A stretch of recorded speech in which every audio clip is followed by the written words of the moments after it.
2 साल 11 महीने और 17 दिन की कड़ी मेहनत के बाद 26 नवंबर 1949 को देश में संविधान अडॉप्ट किया गया। इस इवेंट को आज ठीक 75 साल पूरे हो चुके हैं। भारत के नागरिकों के मौलिक अधिकार को लेकर अक्सर चर्चा होती है, लेकिन क्या आप जानते हैं कि संविधान में सरकार की भी कुछ जिम्मेदारियां तय हैं। आज भास्कर एक्सप्लेनर में जानेंगे कि संविधान में लिखी सरकार की जिम्मेदारियां क्या हैं। भारतीय संविधान में सरकार के पास जो जिम्मेदारियां हैं, उसे राज्य के नीति निदेशक सिद्धांत यानी directive principles of state policy कहते हैं। इसे शॉर्ट फॉर्म में डीपीएसपी भी कहा जाता है। भारत ने डीपीएसपी को आयरलैंड के संविधान से अपनाया है। डॉक्टर BR अम्बेडकर ने डायरेक्टिव प्रिंसिपल्स को भारतीय संविधान का नोबल फीचर बताया था, जिसका जिक्र संविधान के चौथे पार्ट में आर्टिकल 36 से आर्टिकल 51 के बीच किया गया है।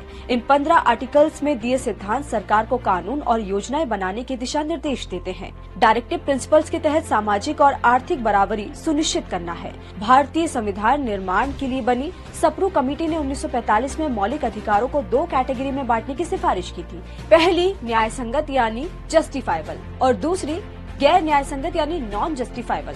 जस्टिफाइबल वो जिन्हें कानूनी रूप से लागू किया जा सकता है, इनका उल्लंघन होने पर कोर्ट में अपील कर सकते हैं। ये हमारे मौलिक अधिकार है।